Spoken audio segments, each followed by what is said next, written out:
Breaking news reaching us now. The leader of the indigenous people of Biafra, IPOB, Nnamdi Kanu, has been arrested, extradited to Nigeria, and is right now being arraigned at the Federal High Court in Abuja. Kanu is facing charges bordering on treasonable felony instituted against him at the Federal High Court.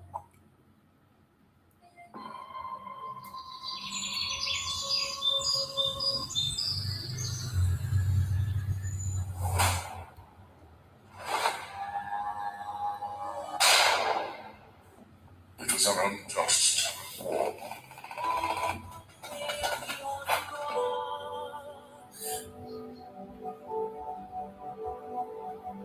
Long ago, in the heart of Biafra, a nation was born from the ashes of war.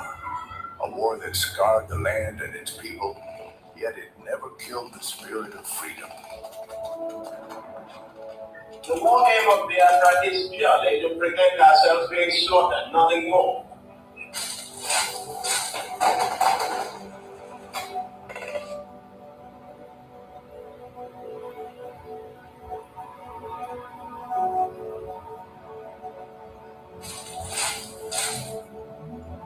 It was in this land, scarred by conflict, that Nnamdi Kanu was born, a son destined to revive the dream of independence for Biafra. And if anybody is going to judge our success and failure in this war, it will have to depend on how much we have prevented the enemy from killing us.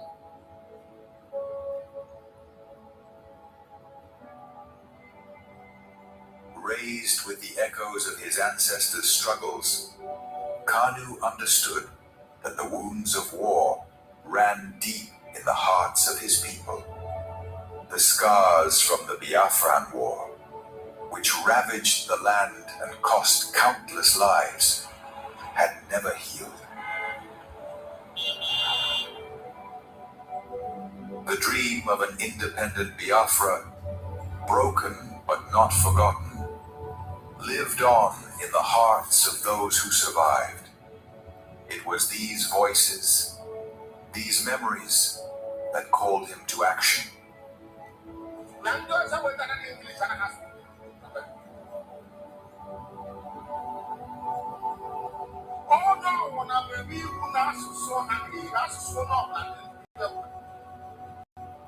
As Nnamdi Kanu grew, so did his voice. He became a preacher of justice, a messenger for those who were unheard. He spoke not just for his generation, but for all those whose lives were shattered by the war. The pain of the past was alive within him, and his words resonated with the cries of the oppressed.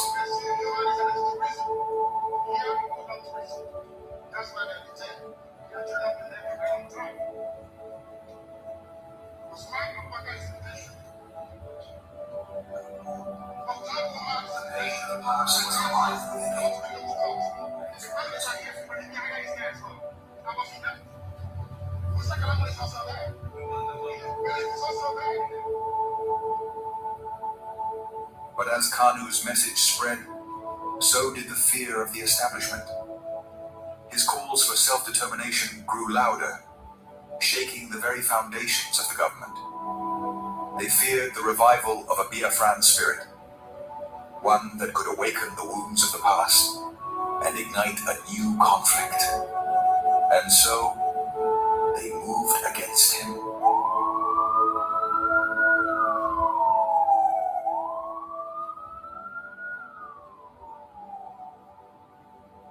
Nnamdi Kanu was arrested, his body captured, but his spirit unbroken. The authorities believed that imprisoning him would extinguish the fire he had started. But they failed to understand the depths of his cause. The pain of the war, the bloodshed of the past, was not something easily forgotten. It was a flame that could never be fully extinguished.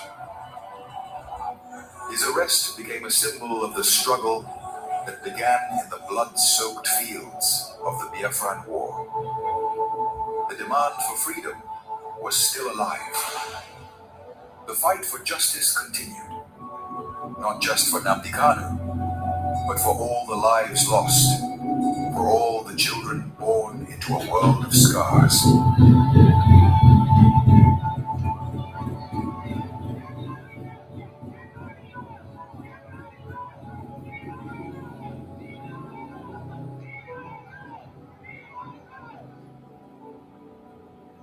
The fight for Biafra is not just his fight. It is the fight of all those who have ever dreamed of a free land. And though the past may haunt the present, the future is still unwritten.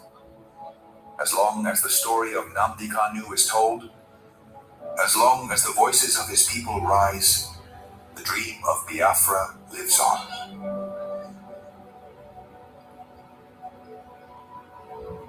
Arrested again, again, again, again, again, again, again, and yet again.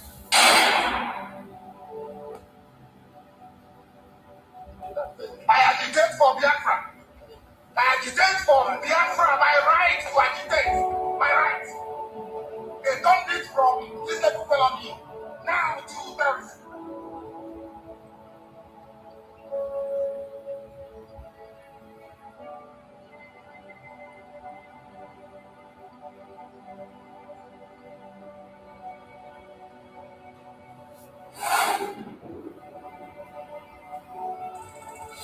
This is Nnamdi Kanu speaking. Biafra land, listen. They thought they could silence me, but they didn't just cage me. They caged your spirit.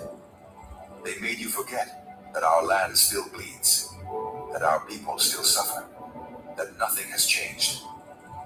5 years in chains. But what about you? Are you not free? Or have they bound your voice with fear? The struggle was never about me, it was about you, your children, your land, your future. So I ask you, where is the fire that once burned in your heart?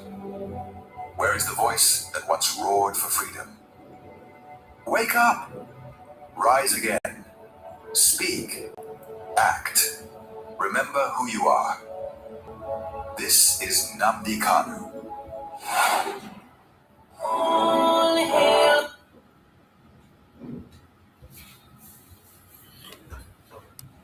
Welcome, welcome, welcome. This evening we are going to go back to history, and where we want to look into the history of where we are coming from and what has been happening.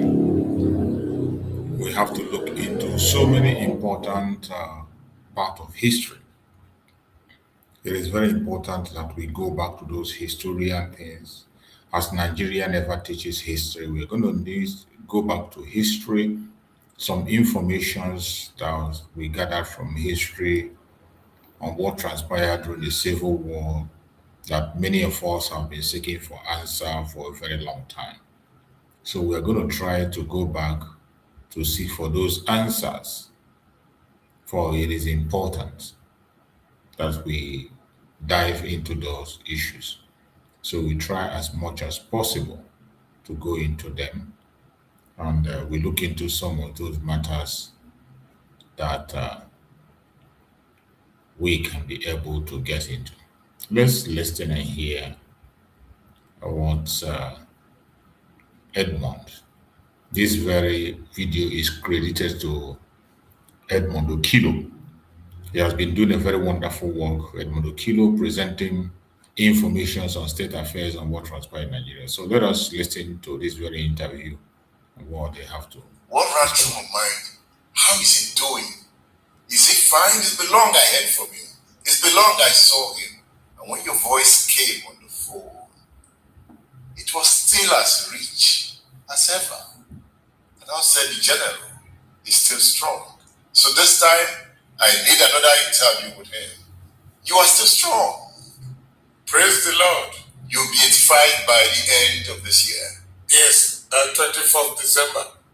You'll be 85. I'm 85. And you are this strong. Well, if you say I'm strong, I thank you for your kind words. That's what my mother called kismet, the wish of God. Kismet, Kismet, kismet. God wants it that way, so be it. Your mother was so prominent in your life. Indeed. She was like everything to you, right? Indeed. Because my father died when I was just 4 years old. When I was just 4 years old, their business was booming. And somehow, according to my mother, fell sick within a week and he died. And he died. So, if he didn't teach my mother how to trade, my mother would have been a Muslim porter somewhere in Ilorin. It was this training that saved my life and put me where I am today. My mother got the whole family out of poverty. The family of my wife out of poverty. Everybody that knew my mother got that person out of poverty. Your father was an Ukwan man. Yes. From the present Delta State. Yes, from Utabono. Utabono is the town, the village is Ikribi. The local government is called Kwale, but don't speak Kwale to me. No. By now you should be able to speak Kwale fluently. I went there, I stayed 3 years trying to learn the language. It didn't, but I know how to distribute cola when visitors come. I know what to say, and when we have to drink palm wine and things like that. It's okay. When your father died, you were left with your mother. That's right. And your mother was a Muslim. Yes. You grew up in Ilorin. That's right. You grew up as a Muslim. I grew up as a Muslim. I read the Quran. Are you still Abdul Rahman? No, I had to change that. My mother, during the Civil War, I thought we were going to go to Ilorin. Then she said, no, your father was not from Ilorin. Your father was from Utabuno. And she stayed there 4 years. My mother spoke the language. Yes. And my father had a second wife, Mama Beatrice. And anytime my father traveled with my mom, I was always with Mama Beatrice. The picture is in the book. The picture is in the book. That's how the woman identified me when we were looking for the place. And imagine, it was on a market day. Eke market. Eke market day at Utabruno. And can you imagine the whole market and the first person you stop to ask, where is Isama's house in this village? The woman said, who is asking? He said, that this man. Then she said, calm down. Show me your right leg. I have a white spot on my right leg. She said, I used to the language, and I forgot the way she put it. But what she meant was that she used to birth me when my mother traveled, and I was always with her, and she was looking after me and all that, and that we took pictures together, and that mark was the mark that she used in remembering my name. And she went to bring out the picture. She went and brought out the picture. And that was me. I was 4 years old. I was 4 years old. And you finally saw the place of the father's birth. That's right. You were happy. Absolutely. By this time you were already a soldier. Yeah, I was already a major. I was a major. And when we got to the village, and my mother was telling everybody to declare for the federal government, and they said, all right, look, what is your name? I said, Abraham. Okay. The man got annoyed. You brought Hausa man to come and say, we should come and declare for federal government. Mama Beatrice said the day. So, but then look at it. Either way, Biafra did not trust me. The northern troops, the federal troops did not trust me. We're like between the devil and the deep blue sea. That's exactly how I wrote it in the book. interesting life I went through. Yes. And you had to swear to an affidavit. Yes. To change your name. Yes. From Abdurrahman to Alabi Isama to yes to Alabi Isama. Isama. Your father gave you the name Godwin. Yes. But I use the name Godwin all the time because the PZ, my father worked at the PZ and they were Scottish. So I don't know if people do that now. My last child was 70 years old. The family will give you names. The friends will give you names. So I had Godwin as my middle name. I had Moreni Keji. And, I had all these names that people gave me. But I kept on with Godwin and Godwin. But Abdurrahman gave you that advantage and the opportunity to join the Nigerian army from the north. Yeah, from the Lorry, yes. But I could have probably joined from anywhere if I passed the exam. At that time, this north-south thing was not really there. You had to pass the exam. And the exam was rigorous. And that was what happened. But you also mentioned here that at some point, the standard for enrollment into the army began to fall because of the politicization of the army. That was when I was sent to go and recruit northern officers. What happened there was that there was a coup in Togo against with their president called Olympio. Yes, Values Olympio. And they were dragging the man on the floor. And NPN, which was the Northern Political Party, won the election. NPC, you are very correct. Northern People's Congress, you are very correct. And then they panicked that this could happen to them. The Igbo officers were 37. The Yoruba officers were 10. The northern officers, the Hausa speaking group, they were only 8. And as a matter of fact, they had, that was one of the problems we had in the country. The first coup was a great disaster. It was to one side, and they killed the northern officers and the politicians. And who led the coup was an Igbo-speaking man. That was why it was an Igbo coup. It was not an Igbo coup. They were like minds, university students, and Nzogu himself. They were just like minds. They could not be indifferent to what happened in the country. They wanted a good governance and good country. So the intention was not Igbo dominance? No, it was here. But today I will swear to that. You met Nzogu, right? Oh, very well. Very well. Tell me about him. Well, a very brilliant officer, and he was in Kaduna. He came to Zaria often, and we were always at the officers' mess. He just liked my sporting activities, and he loved my debates. Every time we had things to say about tactics and so on. He was in charge of tactics at the Nigerian Military Training College. So every time he came, I wouldn't be surprised that he had asked for me to come to NMTC, because after the coup, they transferred me to NMTC. At the Nigerian Military Training College.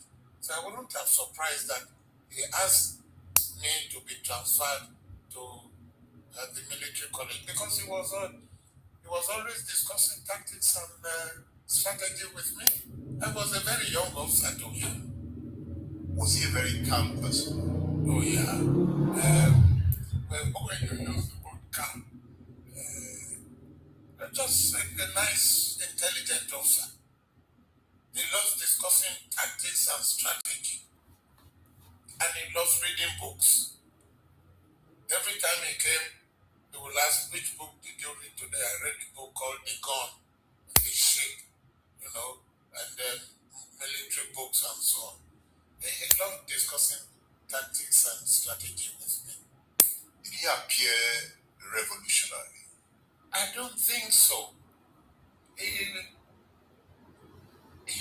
different from any of us.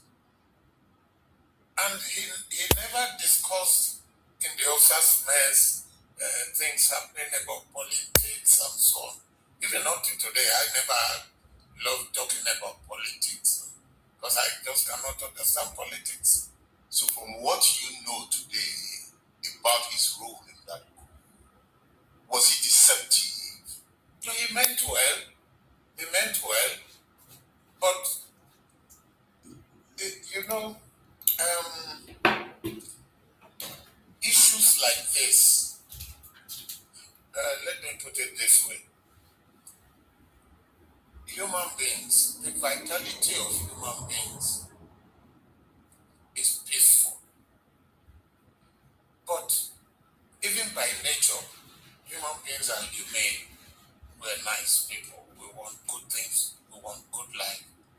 But along the line, some warped people will come and say, you are white, I am black.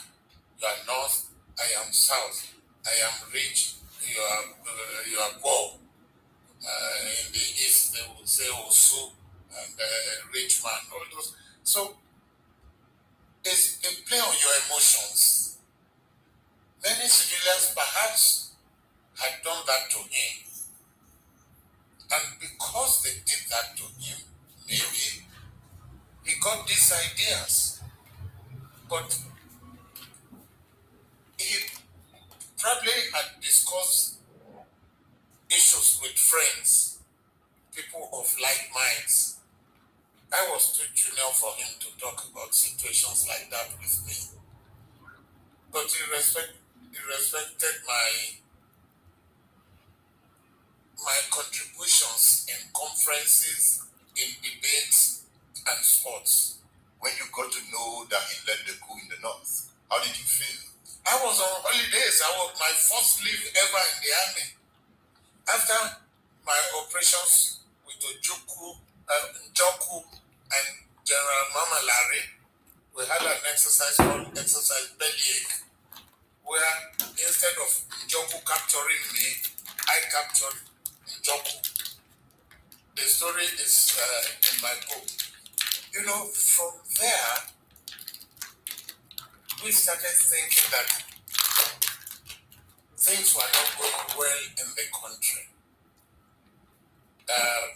Officers were discussing politics, corruption, people getting 10%, and openly they got 10% in business and so on.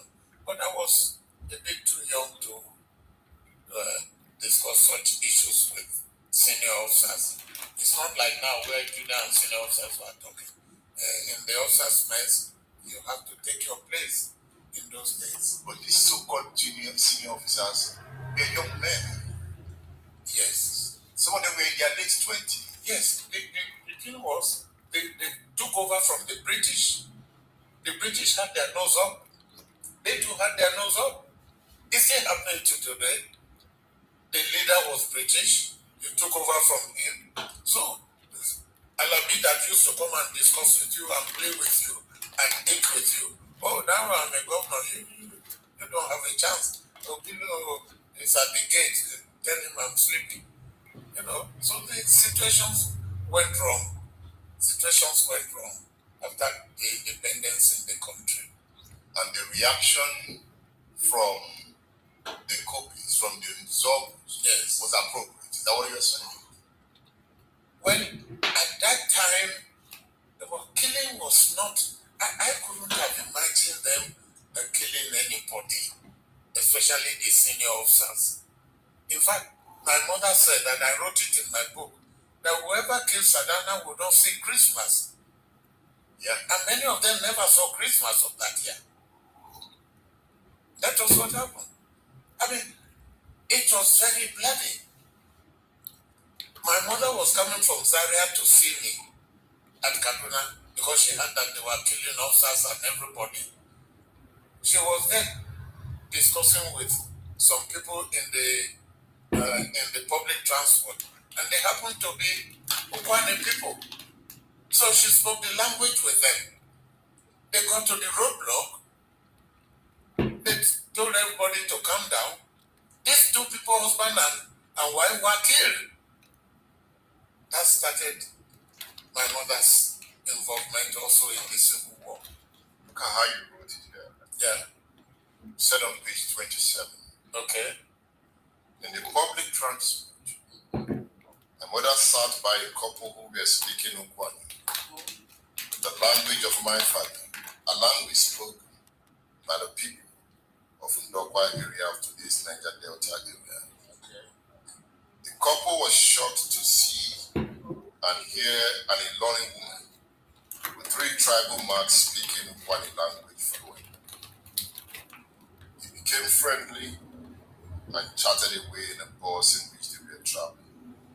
That again was the power of language fluidity we have failed to appreciate as a people. That's right. So the point you are making there is that we have not appreciated our diversity. No. You feel there's strength in diversity. That's right. That's right. And we you know, we have accepted English as our language, as our common language. Whereas we could do better than that. For instance, if today you say all schools, if you are Yoruba, you must pass one other language, either Igbo or Hausa. And if you are Hausa, you must pass one other language in your high school, which was either Igbo or Yoruba. And the Igbo will do the same, either you pass Yoruba or you pass Hausa.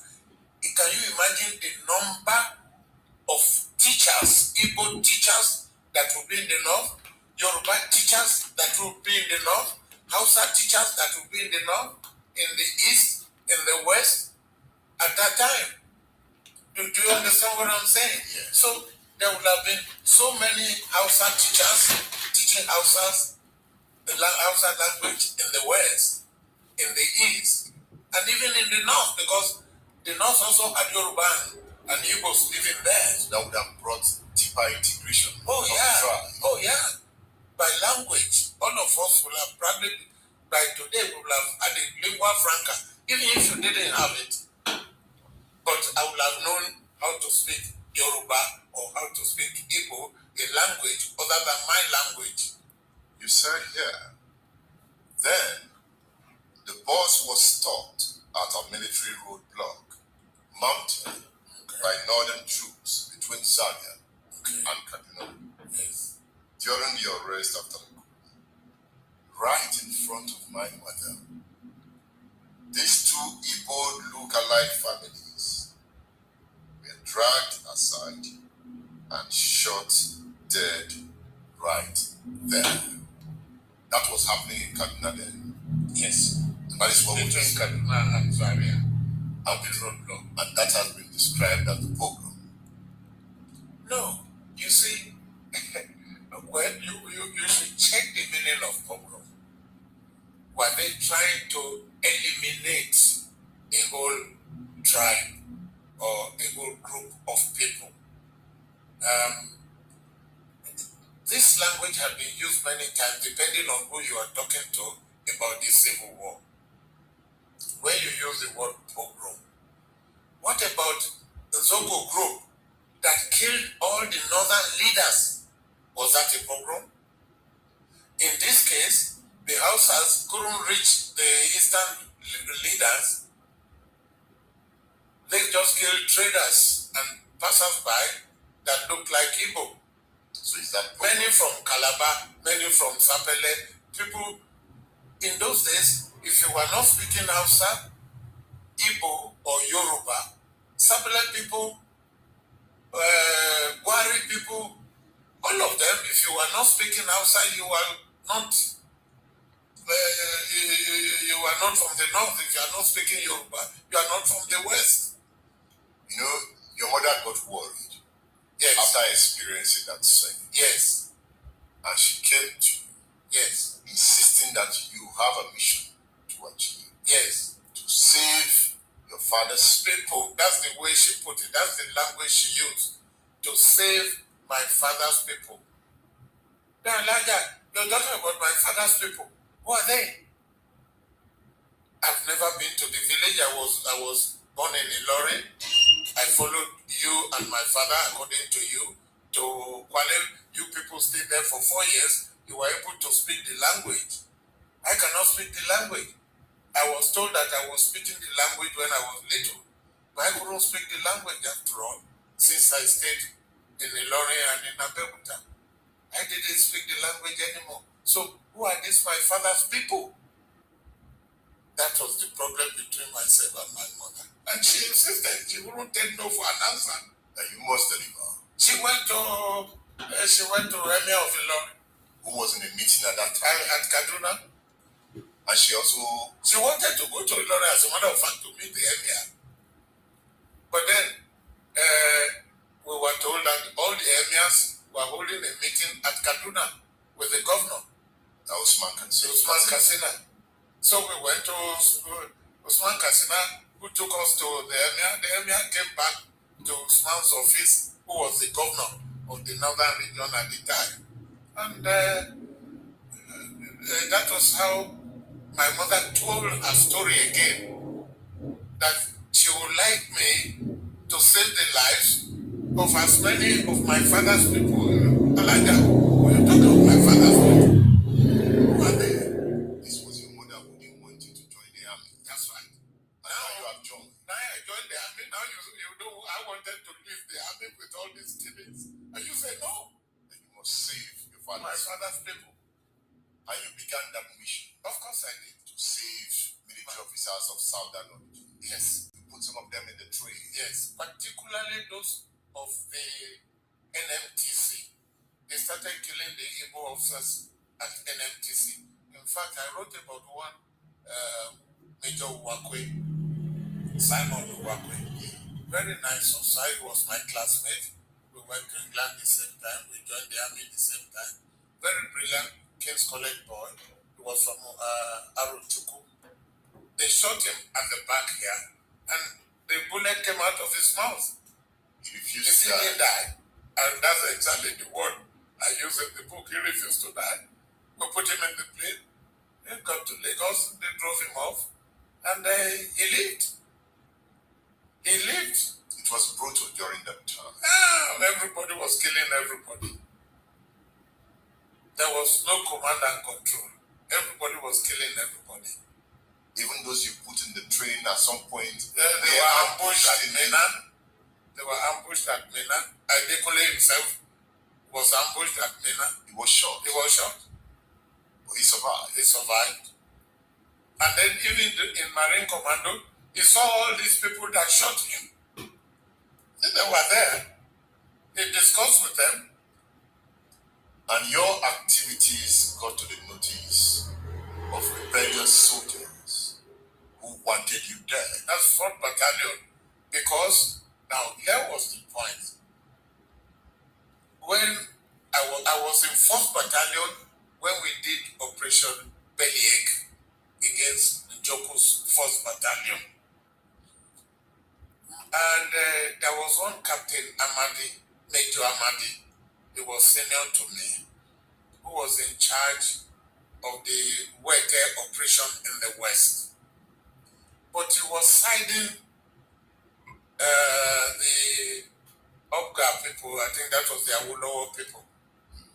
They removed him and put me there. And he just didn't like that. I was too junior to know who was right or wrong. All I was told was keep peace in the area. And I did.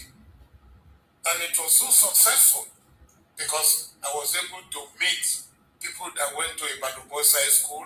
I was able to meet the Oba of Oshobo called Matomi, Oba Matomi of Oshobo.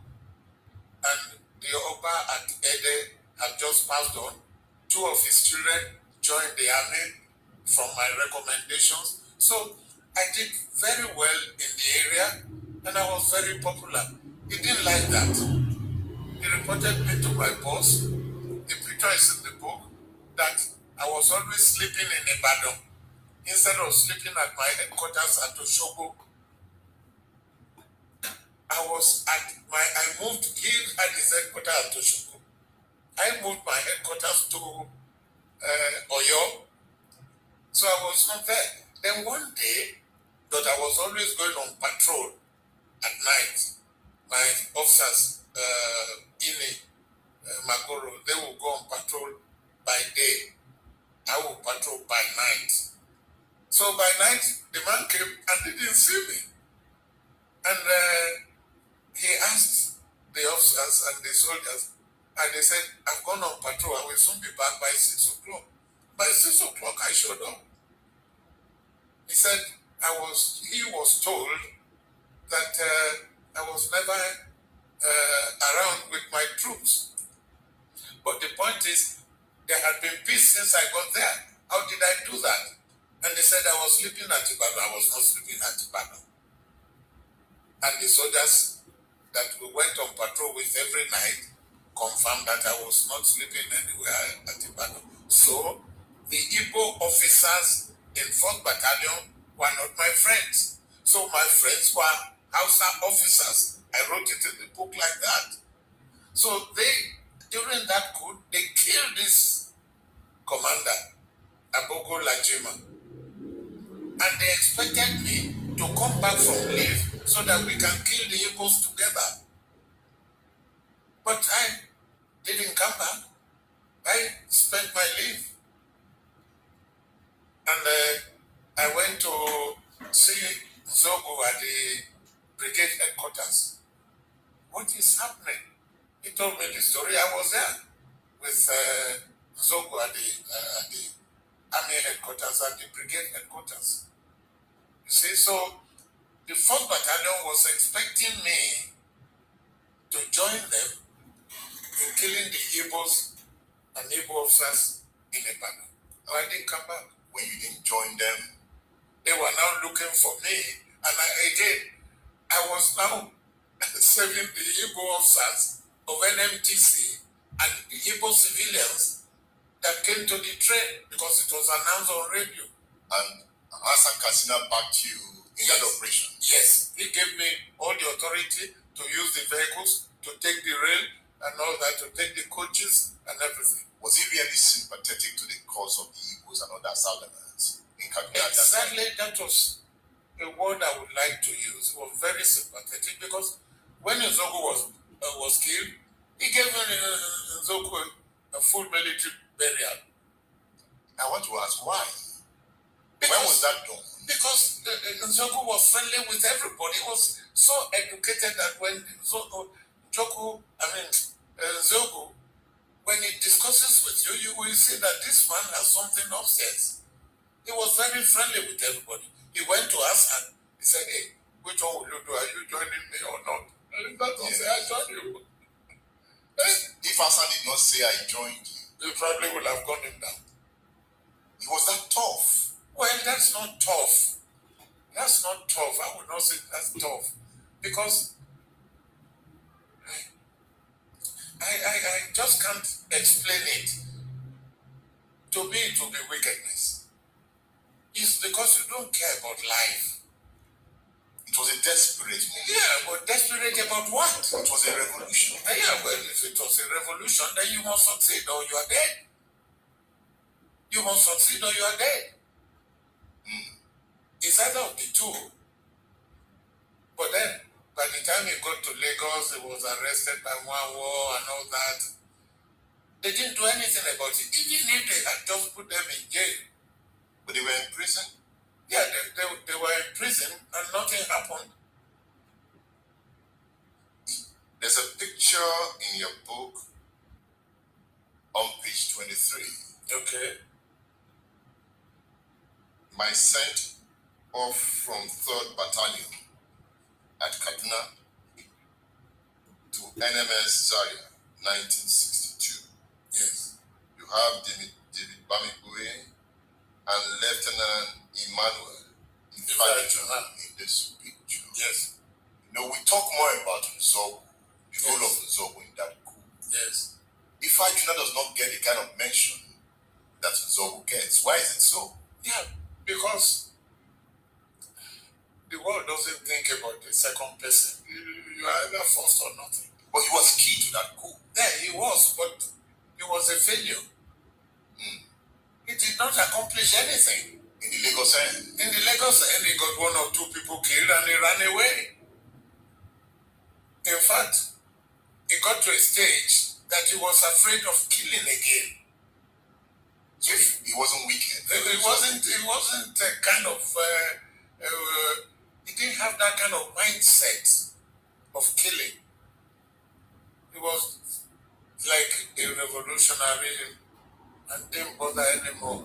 Imagine if Nzogu was in Lagos, what would have happened? Nzogu would have leveled Lagos. But if Ifeanyi was in the north, he would have failed again. He was not the leader type of person. And he gave him Lagos. Well, he was transferred to Lagos. He was working in Lagos. They couldn't take him anywhere else. He was the brigade major to General Mamalari, and he was supposed to kill Mamalari, which he did. And the Mamalari was his boss. It's the Mamalari that loved your tactics. Exactly. The Mamalari felt you were innovative. That's right. I mean, again, during that coup, I met one of Jen Bewo, and I said, "Did they kill Mama Larry?" He said, "Yes." Okay. I just left it like that. It was like my mentor. He was the only Nigerian instructor at the military college when I was a cadet. And there was no time I went to play football that he didn't go. He wanted to play football all the time. And with Akinade, we used to go out at night. We were young kids who would go sneak out at night. We were not supposed to go out. We would sneak out at night and come back. Many of the Igbo officers, like the name I remember, Anyon, he promised to, he said, "You will want to go out with us. Look, you have to know how to do long jump." He said, "I'm champion of long jump in my school and all that." Anyway, we took him along. Akinade jumped. I jumped. Anyon fell in the river. Now, we realized he couldn't go to where we were going. We were going to nightclub. Now, to go back, if he was caught, we would be in trouble. We had an escape route and how to come back. They caught him. And when we got back, we went to sleep quietly. Nobody knew where we went. And then he had mentioned that he went out with Alabi Sama and Akinade. They went to the room and they found 2 of us sleeping. You crazy. I think you're getting better. Anyway, Anyon was a brilliant officer, but he failed. He failed. Now, we knew how to go out and how to come back. If this man was caught, we would be in trouble, so we went back and we went to sleep.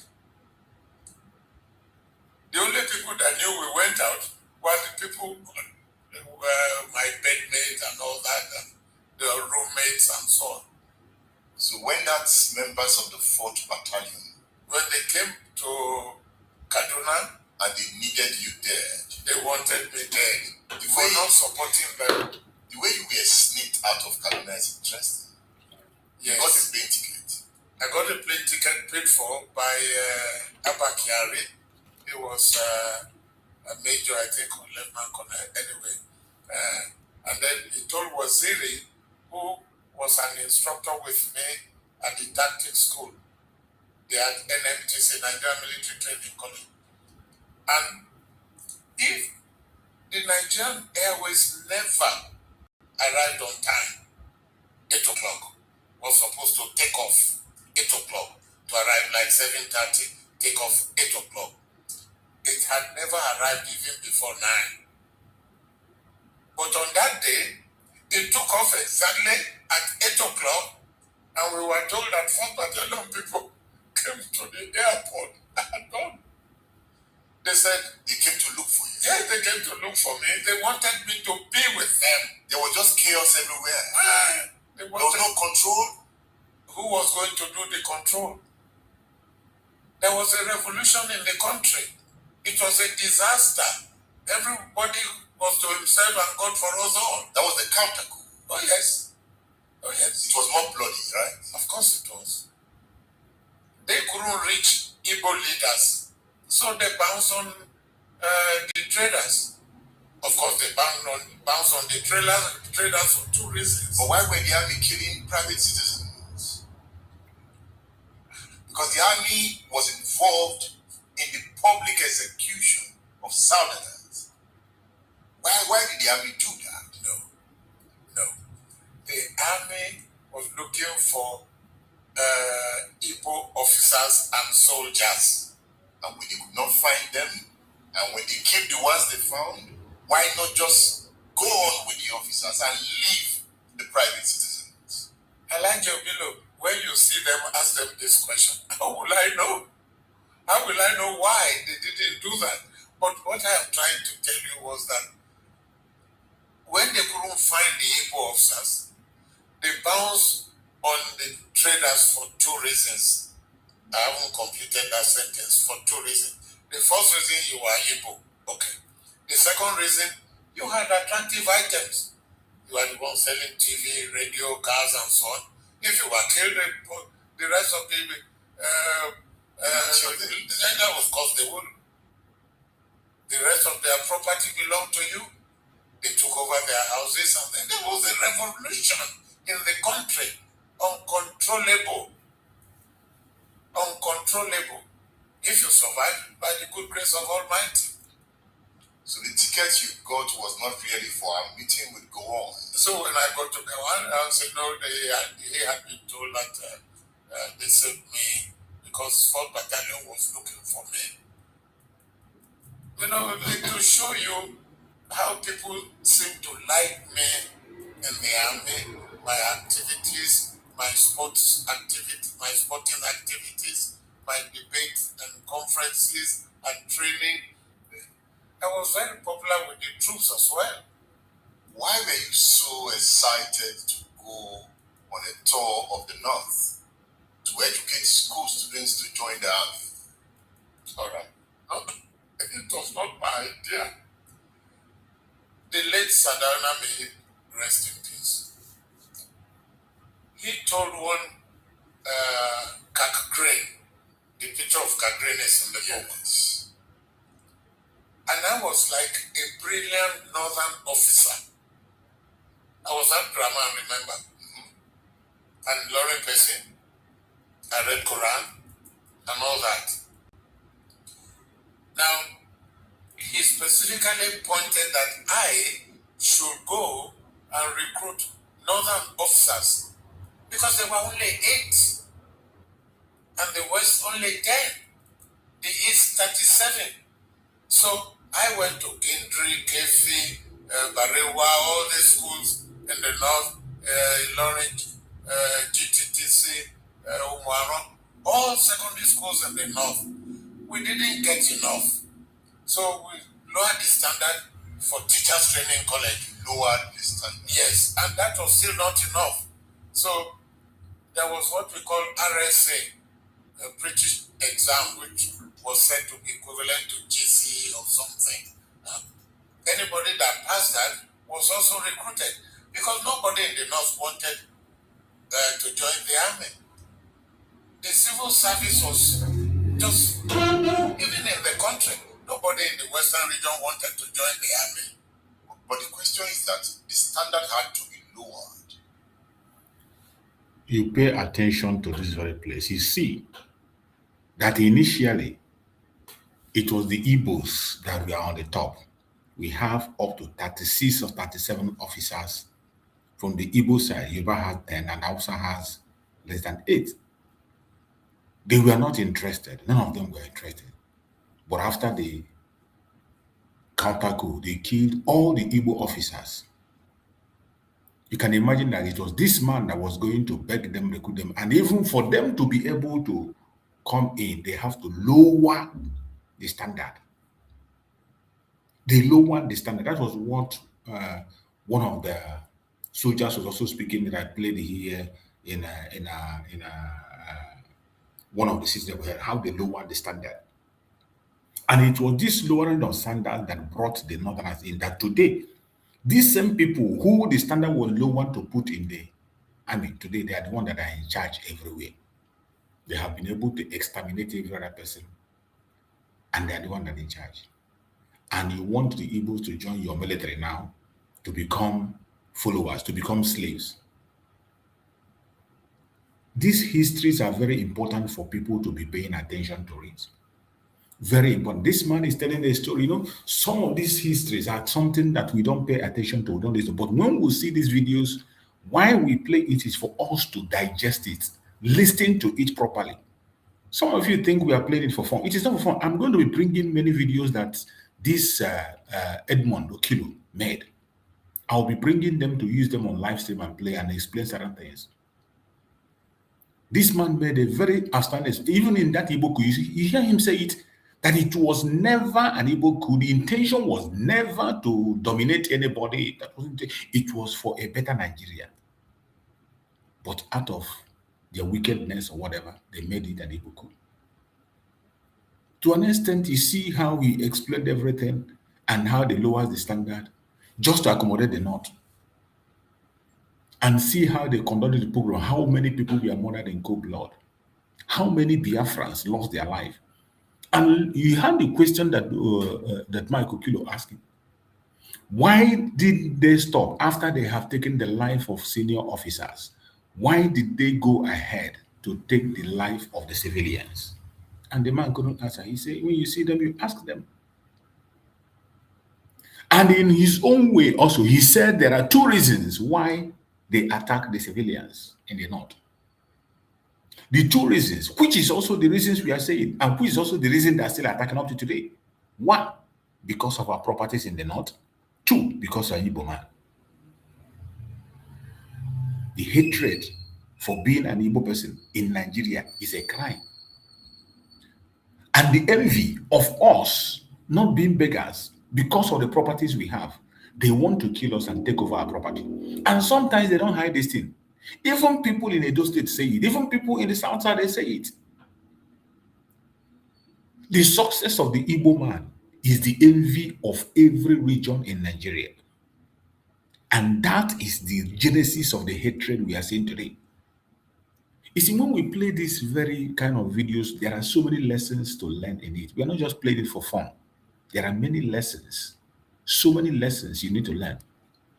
After I play this, I'm going to play the video of Chukwuma Zogu, the person that caused this coup.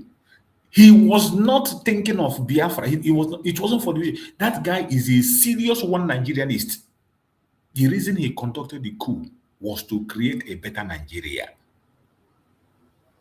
Chukwuma Kaduna Nzog was looking for a better Nigeria. At the end of the day, what they brought up against us was the loss of 5 million lives, hatred, trouble that we are facing up to today because of one Nigeria. You see, when we say we don't want to be part of this one Nigeria, it is not a joke. It is a fact. And that is why I will be playing these videos from time to time. Going forward, I will be bringing these videos every morning or every evening to play so that you can understand why we do what we do and why we must get out of Nigeria. Listen. Look, you have to know how to do long jumps. Champion of long jumps in high school and all that. Anyway, we took him along. I can hardly jumped. I jumped. I knew who fell in the river. Now we realized he couldn't go to where we were going. We were going to a nightclub. Now to go plane ticket. I got a plane ticket paid for by Abakiari. He was a major, I think, or lieutenant colonel. Anyway, and then he told Waziri, who was an instructor with me at the tactics school. They had NMTC, Nigerian Military Training College. And if the Nigerian Airways never arrived on time, 8 o'clock, was supposed to take off 8 o'clock, to arrive like 7:30, take off 8 o'clock. It had never arrived even before 9. But on that day, it took off exactly at 8 o'clock, and we were told that 4 battalion people came to the airport And God, they said, They came to look for you. yes, they came to look for me. They wanted me to be with them. There was just chaos everywhere. They There was wanted, no control. who was going to do the control? There was a revolution in the country. It was a disaster. Everybody was to himself and God for us all. That was the counter.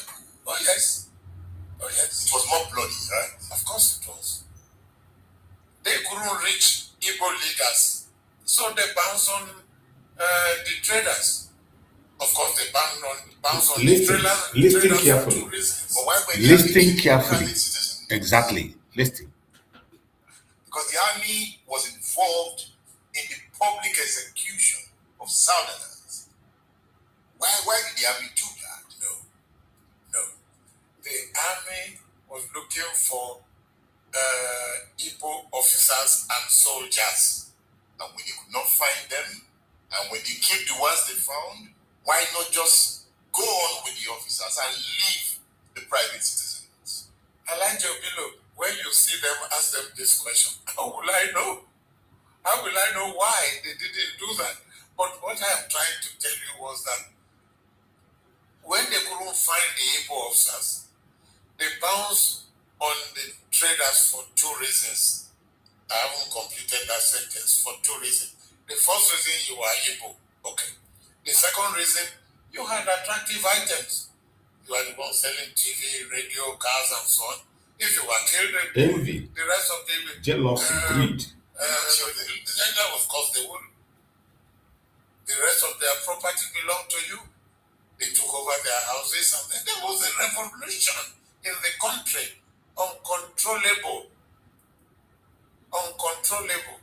If you survive by the good grace of Almighty. So the ticket you got was not really for a meeting with Gowon. So when I got to Kawan, I said, no, he had been told that they saved me because 4th Battalion was looking for me. You know, to show you how people seem to like me in the army, my activities, my sporting activities, my debates and conferences and training. I was very popular with the troops as well. Why were you so excited to go on a tour of the North to educate school students to join the army? All right. No, it was not my idea. The late Sadana, may he rest in peace. He told one Crane, the picture of Crane is in the book. Yes. And I was like a brilliant northern officer. I was at drama, remember? And Lauren Pessin, I read Quran and all that. Now, he specifically pointed that I should go and recruit northern officers because there were only 8 and the West only 10, the East 37. So I went to Gindri, Kefi, Barewa, all the schools in the North, Lawrence, GTTC, Umuaro, all secondary schools in the North. We didn't get enough. So we lowered the standard for teachers training college. Lowered the standard. Yes, and that was still not enough. So there was what we call RSA, a British exam, which was said to be equivalent to GCE or something. Anybody that passed that was also recruited because nobody in the North wanted to join the army. The civil service was just, even in the country, nobody in the Western region wanted to join the army. But the question is that the standard had to be lowered to be able to get enough. To be able to get enough. Yes. At that point, we began to destroy society. If you say so, but they ended up being brilliant officers. Babangida was part of that group. All those that joined the army in 1961, Babangida, Buhari, Gumel, Salam, Abacha, all those that joined the army in 1961 from the North were part of that program. It ended up ruining the country. No, I think what I'm saying is that these were brilliant officers eventually. Brilliant people who transformed a country potentially great to a poverty-stricken land. IBB was Nigeria's head of state. Abacha was head of state. Buhari was head of state. Abdul Salam was head of state. Is this the Nigeria of your dream? No. Here is the point. I understand what you are trying to say. But there was a system in the country called feudalism. In feudalism, the elders were, okay, let me give myself as an example of feudalism. In Ilorin, where I was born, after the death of my father, my mother brought me back. You couldn't bring a goblin or godin back to our family place in Ilorin. So I was still a Brahman, right? Now, there was what we call Bale, the leader in the family, will be the oldest, the leader in the family. Bale every morning will give the children some money to go and buy food. The wife was selling the food. Ruka. So this Bale Alabikanike in the family was the eldest. And the family was called, and they are still called Ubandawaki. They are in charge of cattle in the area. When he died, who was going to give us money? There was nobody to give us money. I was just a little young boy of 5 or 6. And I stayed at the junction. My mother was not around. I will hold a plate as a beggar, and somebody will put a farthing there, or maybe they call it. It's like, say, okay, just say 1 naira. They put a 1 naira. I'll go and buy rogo, which was cassava. Then another person will put another one. I was a beggar. And then I'll go and buy granite. I still like eating granite till today. I'll go and buy granite. That was breakfast, lunch, and dinner. Now, I'm taking you on a journey now. Watch. Those elders, those that are older than myself, who were like 10, 15, who used to get money from this one and couldn't get money. And they were stealing and picking pockets and stealing things, and police catching them. At that time, if any of them would be told, I give you 1,000 naira or whatever the coin at the time, which was pounds and shillings. If I give you 1 pound, go kill that man. It is feudalism that caused the unrest in the country till today. And we can blame the leadership of the North for that, right? It is the leadership of was about Obasanjo not leader in the country. But was he a feudalist? Oh, well, what did he do to change feudalism? Did he change feudalism? That was how Awolowo lost the election, because he said he will change. First of all, he will change feudalism. 2, he will probe the army. The army was going to hand over to him. Obasanjo did not want that, so he did Awolowo for that reason. You said in your book, Yes. on page 21, Okay. that by October 1st, 1960, there were 57 Nigerian officers, of whom the North had only 8. You have mentioned that? Yes. The East had 37, Yes. and the West had 10. Yes. How come the East had 37? What happened? In the days of the British, they had not started the idea of northwest, south, north. At that time, you were the brilliant person in the country, and they recruited you because you joined the army. And Did you hear that? This part is very important. In the time of the British, the Biafrans were majority in the army. 37 from Biafran, from Igbo land, 37 Igbos, Yorubas 10, and I was about it. And the reason was because then People were recruited based on competence. If you are brilliant, they will recruit you. This man is testifying to that. But what do you have in the army today? Today, it is about quota system.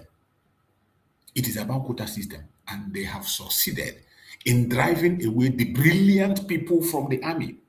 We have left it for them. You see why when we speak about our freedom, I speak about it with all my strength, with all my power. I will continue to ask for the breakup because Nigeria is not made. Today, Tinubu is in UK today, gallivanting. He's in UK gallivanting. And they do not care because as long as their own interest is not affected, they don't care. They don't care because their own interest is not affected. They don't care. Look at the testimony of this guy. That the reason he was asked, why is it that the Igbos has 37 officers, Yoruba have only 10, and the Hausas have 8? This man explained that it is because the British choose the brilliant. The brilliant people are chosen. I want us to go through it again. The leadership of the North for that, right? It is the leadership of what was about Obasanjo not leader in the country. But was he a feudalist? Oh, well, what did he do to change feudalism? Did he change feudalism? That was how Awolowo lost the election because he said he would change. First of all, he would change feudalism. 2, he will probe the army. The army was going to hand over to him. Obasanjo did not want that, so he said Awolowo for that reason. You said in your book, yes, on page 21, okay, that by October 1st, 1960, there were 57 Nigerian officers, of whom the North had only 8. You have mentioned that? Yes. The East had 37, yes, and the West had 10. Listen carefully. Listen. What happened? Listen. In the days of the British, they had not started the idea of Northwest, South, North. At that time, you were the brilliant person in the country and they recruited you because you joined the army. And every school in the North, all secondary schools, as a matter of fact, in the East and the North, had cadet. Umaria Government College had cadet section in the school. So these British had these people, the students as cadets. And those of them that wanted to join the army, they pushed them to the army. So the selection was based on merit. Well, based on merit and your love for it, because in the North there was so much to do. They had civil servants. There was, as a matter of fact, we're talking about free education of Awolowo. Sardauna did a better free education than Awolowo, but Sardauna's free education was for the elites, the politicians, the leaders in the area, and the traditional leaders' children. Awolowo was free and compulsory. That for all. For all. There were so many Hausa beggars' children that went to school. They had to go to school. So Sardauna's free education would not have been better than ours. Oh, no. When I used the word better, was that in the North they gave you money to go home, they gave you uniform, they gave you books, they gave you cap to wear and all that. I would not say, you just go to school. And they went to school. And it was compulsory. If you didn't go to school, they will arrest your parents or something. When I used the word better time, it was because they put more money, but it was for the children of the elites, the children of the traditional rulers. And that is feudalism. And that was feudalism. And that's what you practice to today. Till today. It was clear that system was going to lead to chaos, right? Or we didn't see it coming. No, Awolowo saw it and said he was going to stop it. So the northerners that were enjoying it, you see, go to any village in Nigeria today. More than 50% of the beggars will be from the north. Despite the fact that you're talking about Babangida, Abdul Salam, and the rest of them. They looked after themselves. rather than look after the people. That's exactly what happened. And it was quite easy to use those same people to launch an attack on the South after if you want to eat in feudalism, I am the leader in the family and every other person eats under me. If you want to eat tomorrow's breakfast, if I say vote for that bottle, you must vote for that bottle. That's feudalism. That's feudalism. And the Zogus wanted to end it. Well, maybe that's one of those things he wanted to end. For instance, Babangida took Nigeria to Islamic organization. That's dividing the country. And you would have thought that when you have a coup like that, you will want to unite the country. But no. That's feudalism, right? That's Islam. And you see, he only forgot that there is a part of the Quran, Surah 10, for those who might be listening, Surah 10 of the Quran, verse 99.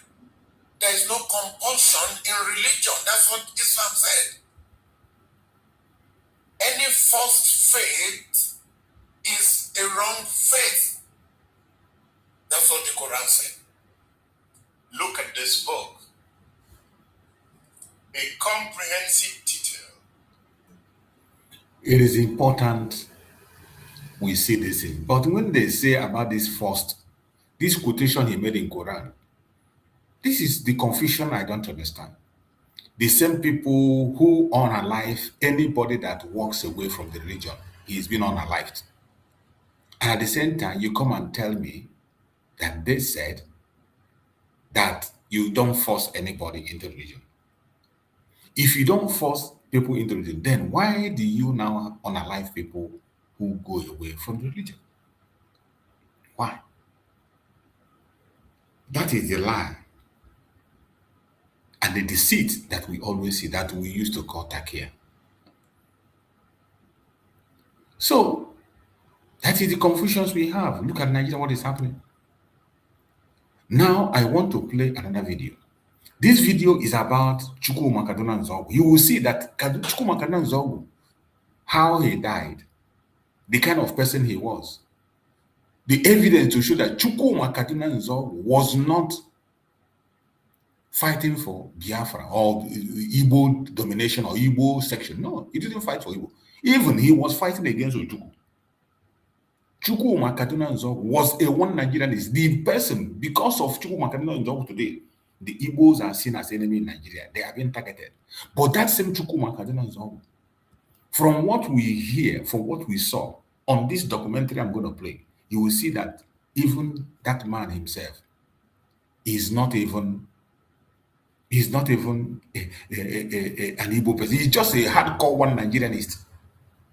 Even when, after they have caused the war that Ojukwu was fighting, he was even trying to eliminate Ojukwu, up to making a speech that he doesn't even support division. He's a hardcore one Nigerianist. Chukwuma Kaduna Nzogu, a hardcore one Nigerianist. So I want you to pay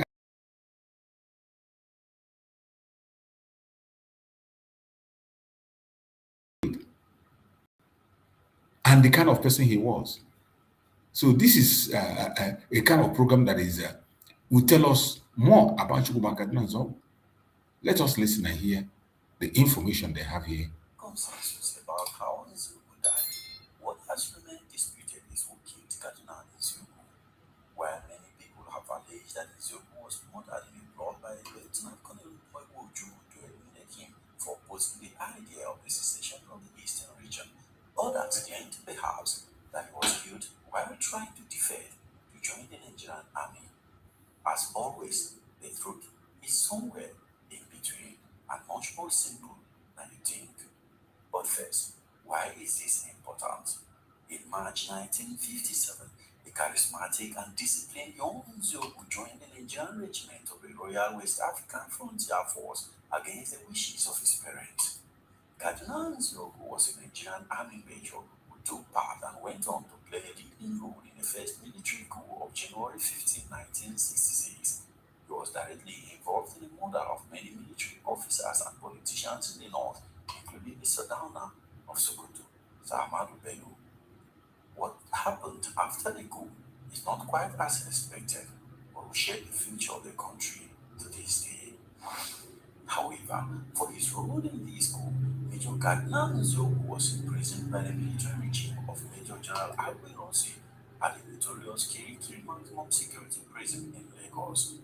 His co-conspirators were also initially detained there, but many of them were later moved to prisons in the eastern region. For instance, Major Ifya Jr. was detained in Uyo prison in present-day Akwa Ibom State. Ademolega and Nwantwegu were imprisoned in Enugu prison. Captain Ben Bule was detained in Abakaliki prison, while Major Chukwuka and Captain Umoboshi were all imprisoned in Owerri prison. Nziogo was the only officer among the plotters that was moved to Aba prison.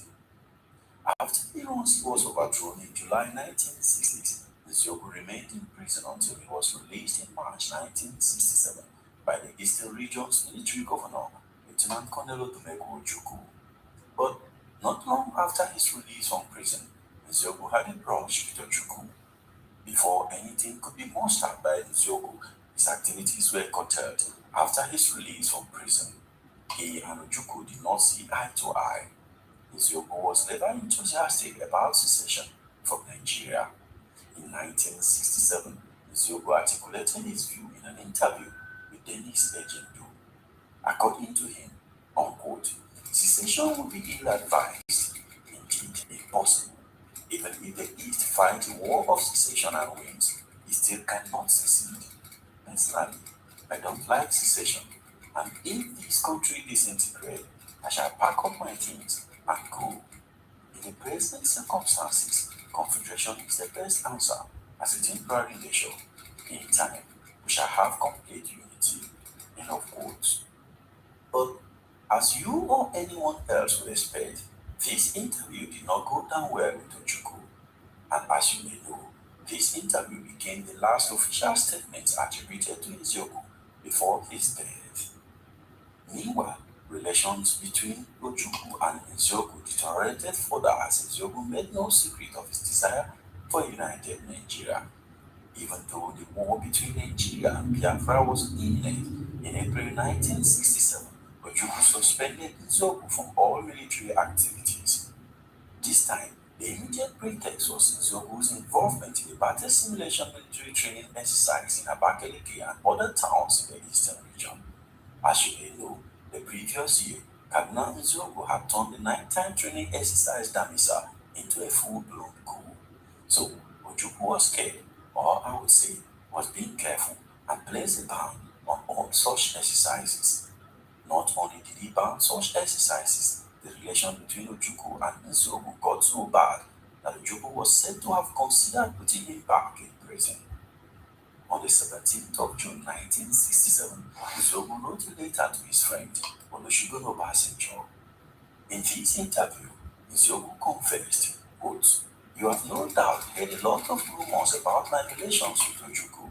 We obviously see things quite differently after what he did to my supporters in January 1966.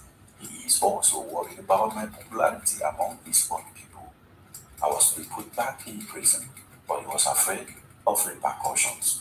Right now, I am not allowed contact with truth, nor am I permitted to operate on the staff. One gentleman's agreement we have is that I can carry on with whatever pleases me." Interestingly, even at this late stage, Nziogo was still entertaining fantasies of Nigerian unity and a desire to reintegrate the Nigerian army. He continued, quote, "I will create a new Nigerian army inside Biafra with Igbo, Hausa, Yoruba, and all other ethnic groups." End of quote. Major Cardinal Nziogo was a human figure who would inspire many people and frighten many others with equal measure.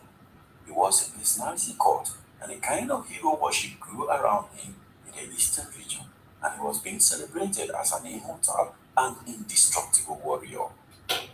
Although Ojukwu gave Nziogo the Biafran rank of brigadier, he was not given any formal command in the Biafran army.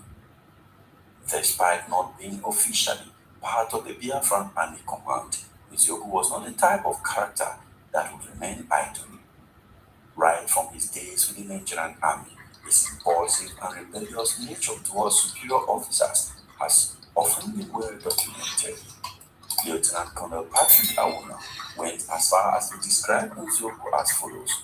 He was a radical and inwardly insubordinate young officer who was full of his own ideas and probably thought that he had answers to all problems. His statements and comments at that time gave me the impression that he would become insubordinate and he had no regard for senior officers. So, Ojukwu may have seen him in the same light. But despite his restrictions, as noted earlier, Nziogu did not allow himself to be idle. When he became frustrated at his exclusion from military duties, Nziogu started to organize informal guerrilla raids against the Federal Army positions. He would impulsively constrict other soldiers to join him during these raids. One thing is not clear, however, and that is a question of whether these military conscriptions and raids were authorized by Ojukwu. Whatever may be the answer to this question, it later became clear that junior Biafran foot soldiers were reluctant to be conscripted by Nziogu. That is because conscription by Nziogu means being taken to the front and facing grave danger. But Nziogu was brave enough to cross behind enemy lines, carry out reconnaissance, and engage Federal Army in close quarter combat. But in July 1967, his courage took him a step too far. But I will get to that shortly. Meanwhile, Nziogu was admired and feared in equal measure. He was admired for his intelligence, warmth, and charisma, but was feared because of his suicidal courage, and this may have played a part in his death. On this fateful day, 29th of July 1967, Nziogu had gone out on a reconnaissance mission in the Nsukka sector of the war. He was traveling in an improvised armored vehicle known as the Biafran Red Devil. The highly ingenious Biafran engineers had converted a Bedford truck into an armored vehicle which they used to penetrate enemy lines. As can be seen in this image, the vehicle was cumbersome despite its impressive ingenuity. The vehicle became immobilized and was surrounded by federal troops of the 21st Battalion at a roadblock near the University of Nigeria, Nsukka campus. Some sources specify that the 21st Battalion was led by Captain Mohammed Inua Wushishi. Others stated that the troops that opened fire on Nziogu's armored vehicle were led by Captain Abubakar Gura. The improvised armored vehicle withstood their bullet until it was attacked with a fearsome 106mm recoilless rifle which pierced its body. Ironically though, the 106mm recoilless rifle was the same anti-tank weapon that Nziogu and other soldiers used in January 1966 to attack and destroy the official lodge of the Sultana of Sokoto. However, at this point, different accounts have been offered as to what really happened to Nziogu. The first account was given by Olumandab, a former military driver of General Duncan Badi, who claimed to have witnessed the incident. According to him, Nziogu and other 2 or 3 occupants in the vehicle were killed while still inside the vehicle. He said the occupant of the vehicle was not known until Nziogu's body was dragged out. However, Major General Mohammed Shua and Abdullah Ishelein, who were not present when Nziogu was killed but saw his corpse, had a different story. According to them, while being fired at, Nziogu jumped out of the vehicle, shouted in Hausa, and identified himself as Major Nziogu, but was still shot dead anyway. Nziogu's corpse was identified by Lieutenant Abdullah Ishelein, who ordered that it should be stored firstly in the University of Nigeria Nsukka campus at Enugu. However, it is said that by the time Abdullah Ishelein arrived, Nziogu's eyes had been plucked out in what appears to have been a ritual mutilation. According to Ishelein, the soldier who shot Nziogu was ironically Nziogu's former batman. The corpse was later sent to the 1st Division headquarters in Makurdi, where the 1st Division commander, Colonel Mohammed Shua, informed the head of state, Major General Yakubu Gowon. despite the fact that Izobu was now technically an enemy soldier killed in combat against the Nigerian army. Gowon ordered that Izobu's body should be flown to Kaduna and buried with full military honors. Even as the war raged on in the eastern region, Izobu was given a befitting burial in Kaduna. And despite his actions during the January 15, 1966 coup, Izobu was still respected by federal and northern troops, even in death. Major General Duncan Bali referred to him both a nice, charismatic, and disciplined officer, highly admired and respected by his colleagues. At least, he was not in the habit of being found in the company of women all the time, messing about with them in an officer's mess, a past thing for many young officers then. We believe that he was a genuinely patriotic officer who organized the 1966 coup with the best of intentions, was laid down by his collaborators. When you hear the description of Zobo by Nigeria, you will now understand that the hatred on us is not just about the 1966 coup. The hatred against the Igbos is not just about the 1966 coup. Look at the man who spearheaded that coup was given a national burial, national honor. And soldiers were still loyal to him and describing him as a wonderful person. But each time they frame the Igbos, they blame the Igbos of 1960. After they killed the man who they claim killed their father, that is making them angry, they gave him a national burial in the same Kaduna. Now you understand that our problem is not just that coup. We don't belong to Nigeria, and we will never belong there. Us. If we had captured him alive, he would not have been killed. I believe he probably would have been tried for his role in the January 15 coup, jailed, and probably freed after some time. His death was regrettably enough old. Would you like to see a full video? Did you hear that? Did you just hear what they said? I hope you heard it. So, when you see what we are going through, just know that it is not our making. It is not just because of the 1960 coup. We don't belong to Nigeria, and that is the bitter truth that people fail to understand. We don't belong to Nigeria, and there is nothing that will make us to be part of them. The earlier you understand that, the better for all of us. Thank you for watching, and we are going to see you again. I have been for Biafra. I have stand for Biafra, my right, my strength, my right.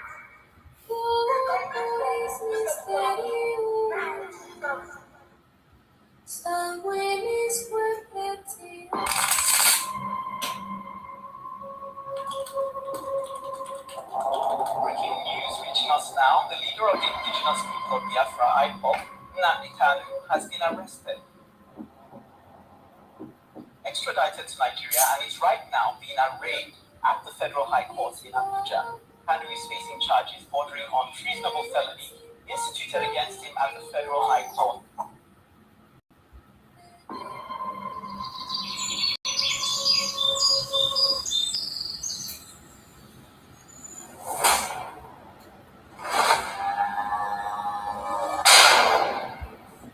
It was an unjust war.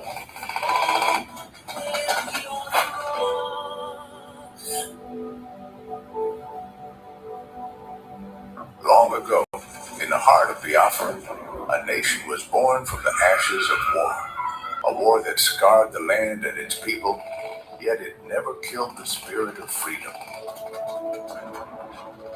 The war game of Biafra is purely to prevent ourselves being slaughtered, nothing more.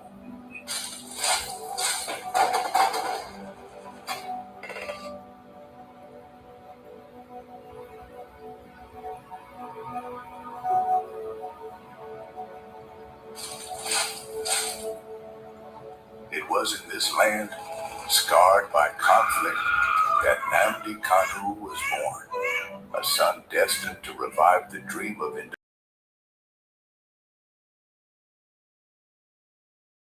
And if anybody is going to judge our success and failure in this war, it will have to depend on how much we have prevented the enemy from killing us.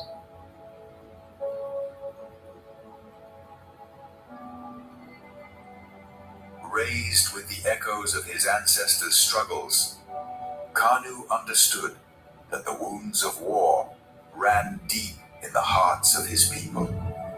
The scars from the Biafran War, which ravaged the land and cost countless lives, had never healed. The dream of an independent Biafra, broken but not forgotten, lived on in the hearts of those who survived. It was these voices, these memories, that called him to action.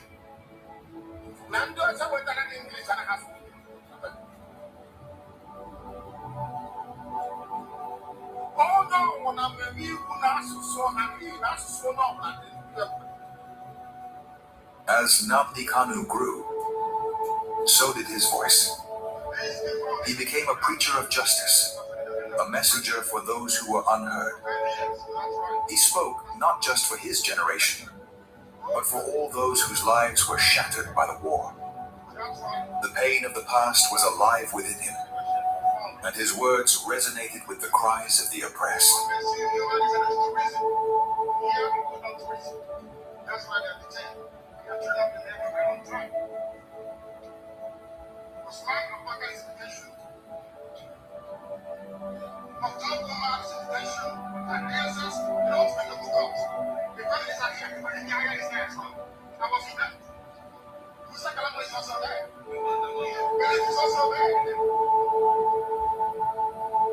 But as Kanu's message spread, so did the fear of the establishment.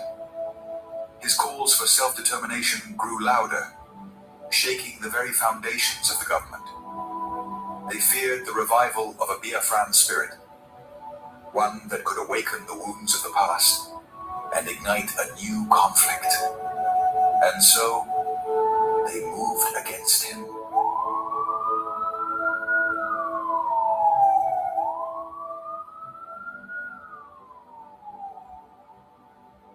Nnamdi Kanu was arrested, his body captured, but his spirit unbroken. The authorities believed that imprisoning him would extinguish the fire he had started. But they failed to understand the depths of his cause. The pain of the war, the bloodshed of the past, was not something easily forgotten. It was a flame that could never be fully extinguished. His arrest became a symbol of the struggle that began in the blood-soaked fields of the Biafran War. The demand for freedom was still alive.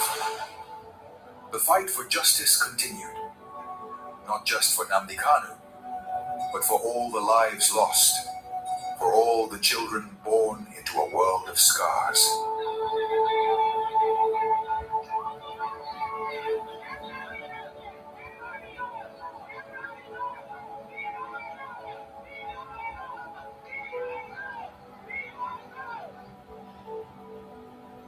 The fight for Biafra is not just his fight. It is the fight of all those who have ever dreamed of a free land. And though the past may haunt the present, the future is still unwritten. As long as the story of Nnamdi Kanu is told, as long as the voices of his people rise, the dream of Biafra lives on.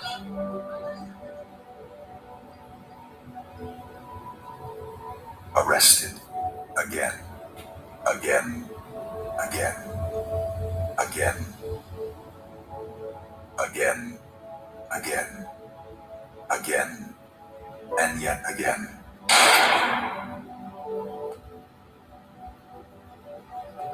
I agitate for Biafra.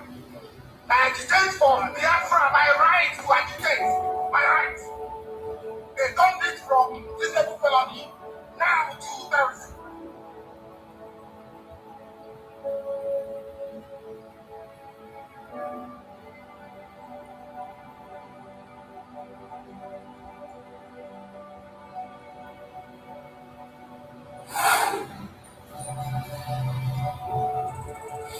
This is Nnamdi Kanu speaking. Biafra land listened. They thought they could silence me, But they didn't just cage me, they caged your spirit. They made you forget that our land still bleeds, that our people still suffer, that nothing has changed.